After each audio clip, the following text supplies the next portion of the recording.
prazer apresentar uma pessoa que não precisa ser apresentada, né? Nosso amigo Luiz Carlos Mendonça de Barros é doutor em economia pela Unicamp, foi ministro das Comunicações e presidente do BNDES no governo Fernando Henrique. É uma pessoa de escola, um consultor conhecido no Brasil inteiro, grande prestígio internacional. Então, para nós é uma grande alegria recebê-lo aqui hoje no nosso ciclo. Carlos, nossa primeira pergunta, a gente quer saber a sua expectativa em relação à reforma da Previdência. Eu acho que vai passar um número razoável. Hackearam agora o número do Guedes, né, que era bem mais alto do que vinha se falando. E se sabe hoje também, o que é uma coisa correta, que ele guardou uma gordura para duas coisas.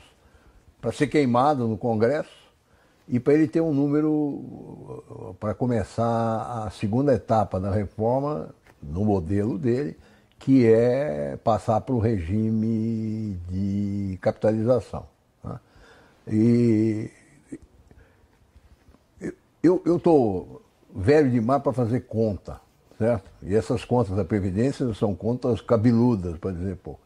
E eu tenho que é o economista-chefe do Safra, né, que inclusive fez o doutorado comigo na Unicamp, né, e ele, para mim, é a máquina de fazer conta. Né, e ele acha que com 600, 700 bilhões de ganho, e a economia voltando a crescer perto do potencial, 2,5%, 3%, essa questão fiscal ganha aí uma estabilidade de longo prazo.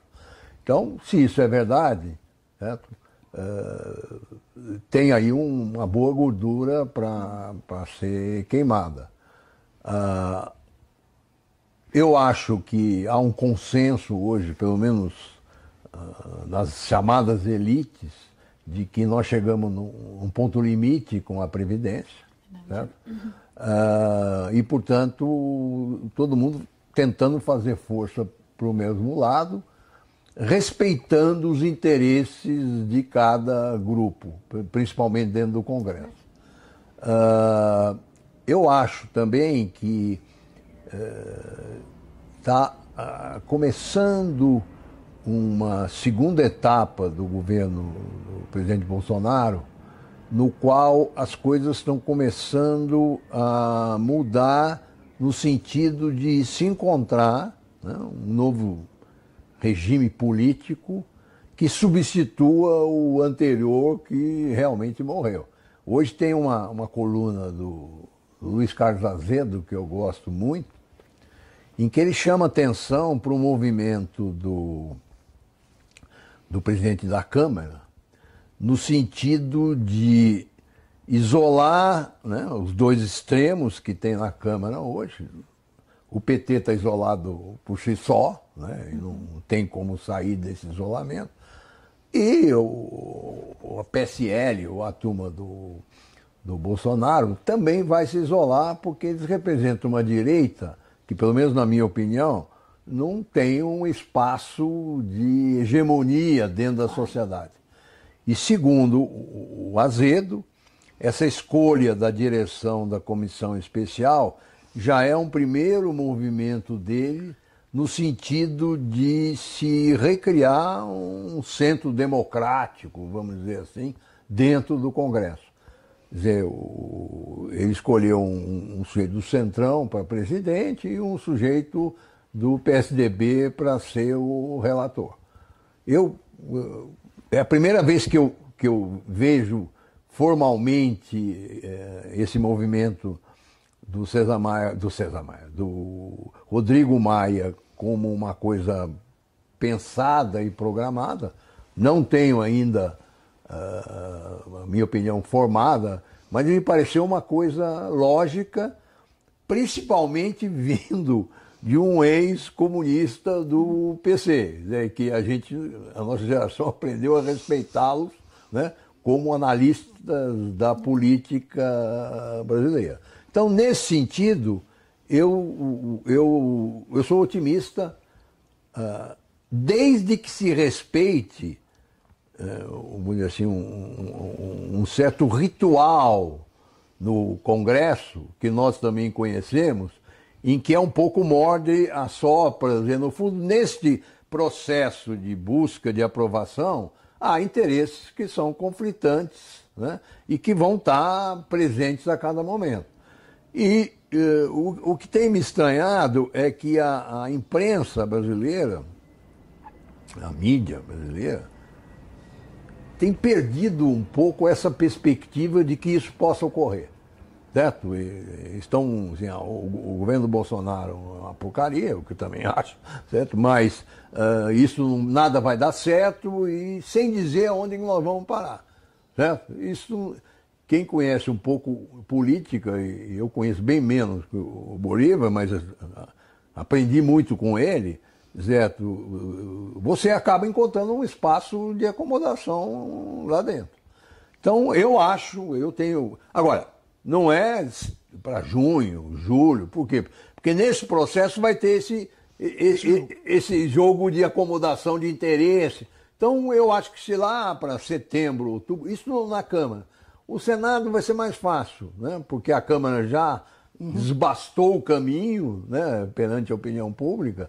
E o Senado é uma casa, embora tenha perdido um pouco essa característica, ela é uma casa mais ponderada. Mais... Então eu acho que sai, certo?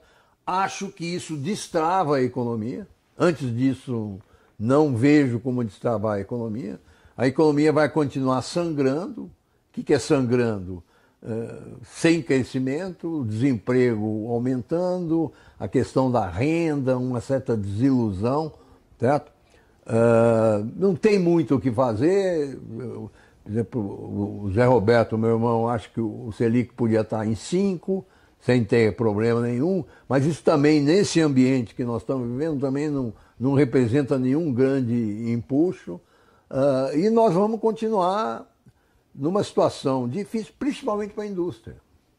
O que me assusta, aí voltando um pouco para o meu campo de economia, é quando você olha o PIB nosso dividido por setores, né? Você tem um setor extraordinário, que é a agricultura.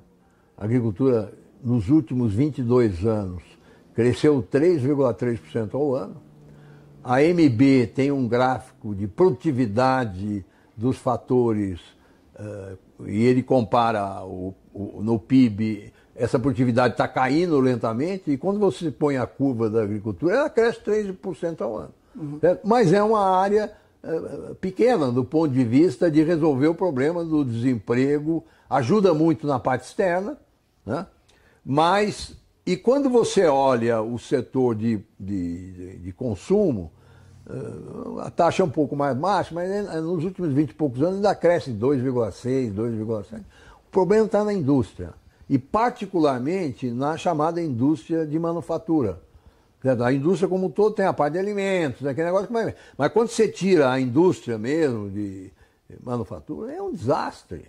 E isso, de certa forma, a minha geração tem um pouco de culpa, porque nós sempre olhamos muito para esse lado de preservar a indústria, mesmo que com ineficiências, com subsídios, principalmente com a capacidade que boa parte da indústria teve de sempre manter monopólios, né, de controle de preço. Se você chega depois de 22 anos, tem 1% de crescimento ao ano, alguma coisa está errada. Certo? E se alguma coisa está errada, vamos tentar o outro lado. Qual é o outro lado? Que é o lado do Paulo Guedes, né, que dá um choque de competitividade, dá uma chacoalhada e vê o que pior do que está, certamente não vai ficar. E tem pelo menos uma chance de melhora. Eu sempre. Boa. Hã? É bom isso. Eu outro dia fui dar uma aula sobre isso e eu contei uma história que é absolutamente verdadeira, do Zé Hermílio de Moraes, que é, no passado, um dos grandes capitães da indústria, a família toda. E o Zé Hermílio de Moraes, ele cuidava basicamente da parte de cimento, né? O Antônio ficava com as outras áreas. E eu tinha um amigo que trabalhava com ele, diretor trabalhava com ele, e ele sempre me contava a rotina do dia do Zé Hermílio de Moraes. Que era o seguinte: chegava muito cedo na Votorantim, né? Era um prédio ali atrás do Municipal, um prédio maravilhoso, aquele negócio todo. Chegava, a primeira coisa que ele fazia era ligar para as fábricas de cimento para ver se as fábricas estavam produzindo naturalmente. Depois que ele tranquilizou-se que estava tudo normal, ele chamava esse meu amigo, que era o gerente financeiro, para ver como é que estava o caixa da empresa, né? O terceiro movimento dele no dia era ligar para o sindicato dos fabricantes de cimento, para saber se todo mundo estava cumprindo com as regras de preço e não havia nenhum... O monopólio, o oligopólio estava funcionando corretamente. Depois disso, ele ia para a Federação Paulista de Futebol, onde ele passava o resto do dia, que é o que ele gostava de fazer. Certo? Isso é um exemplo claro de como é que a indústria, vários setores da indústria existiram. O aço hoje, com o Benjamin Steinbuch, é exatamente a mesma coisa. Eu tenho um amigo meu que era distribuidor, vendeu depois, mas foi distribuidor há muito tempo, e ele conta que realmente a grande preocupação é não ter concorrência. Certo? E toda vez que começava alguma importação de algum lugar meio estranho, correr no governo para colocar algum tipo. Quer dizer, isso vai ter que mudar. Agora, como é que se muda isso? Né? Hoje mesmo está todo mundo reclamando do Supremo Tribunal Federal, que reafirmou uma coisa absurda, que é a indústria que comprar matéria-prima ou produto industrializado da Zona Franca pode simular que eles tinham pago IPI e se acreditar desse IPI que não foi pago. Que não foi pago. Né? Isso o Zé Serra ia ao desespero. Mas eu estava falando num chatzinho, num tweet lá, que estava falando assim, mas peraí, mas como é que desmonta a Suframa hoje? A Suframa é o coração de uma região pobre, que não tem muita outra alternativa, né, com milhões de brasileiros vivendo daquilo. Não devia ter sido feito assim. Mas já que existe, como é que eu mexo nisso? E o argumento do nosso, pelo menos que eu vi dos que votaram a favor, porque é um absurdo. Como é que eu vou me acreditar de uma coisa que não foi paga? Me engana que eu gosto. Me engana que eu gosto. Mas o argumento dos ministros foi todo nesse sentido. Como é que eu desmonto aquilo agora? Certo? Então, esse é um pouco o grande desafio que se tem para frente na economia brasileira. Quer dizer, hoje, por exemplo, saiu uma outra estatística terrível para nós, que nós já sabíamos. De 9 países na América do Sul, o Brasil é o penúltimo em termos de poupança do cidadão. Nós só perdemos para a Venezuela. Nossa. Certo? Que é outra característica, que esses newcomers, esse pessoal novo que está chegando no governo, o próprio Paulo Guedes vai ter que acordar. É uma estrutura social que nós temos no Brasil, e nessa estrutura social tem essa característica: o brasileiro é um consumidor, ele não poupa. Não tem essa. Então, como é que eu invisto? Né? Pior ainda, o brasileiro não poupa e o governo despoupa uma barbaridade. Então nós ficamos na mão do investimento estrangeiro, que tem um limite. Esta é a grande questão.